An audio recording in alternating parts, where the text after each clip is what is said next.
25th April. இன்னைக்கு ஏசப்பா நம்மளை பார்த்து என்ன சொல்கிறாங்கன்னா, ஜீவ கிரீடம், நீ மரண பரியந்தம் உண்மையாயிரு, அப்பொழுது ஜீவ கிரீடத்தை உனக்கு தருவேன்னு வெளிப்படுத்துதல் 2:10 சொல்லப்பட்டிருக்கு.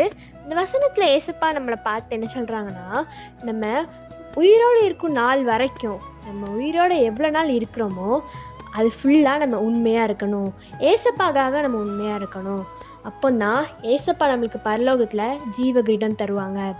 இந்த உலகத்தில் நம்ம நிறைய பேருக்கு நிறைய நேரம் உண்மையாக இருந்திருக்கலாம், பட் அது எல்லாமே வேஸ்ட்டு, இல்லை வேஸ்ட்டாக போயிருக்கலாம். நீங்கள் ஏசப்பாக்காக மரண பரியந்தம் உங்கள் உயிரோடு இருக்கும் நாள் ஃபுல்லாக நீங்கள் உண்மையாக இருந்து பாருங்கள், உங்கள் லைஃப் ஃபுல்லாகவே சக்ஸஸ் தான்.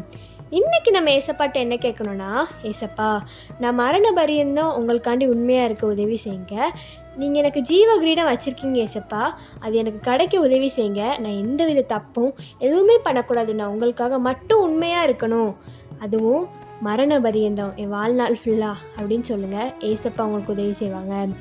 பை ட்ரூத் ஆஃப் மெல்ஷி, ஹாவ் அ ஃபெய்த்ஃபுல் டே.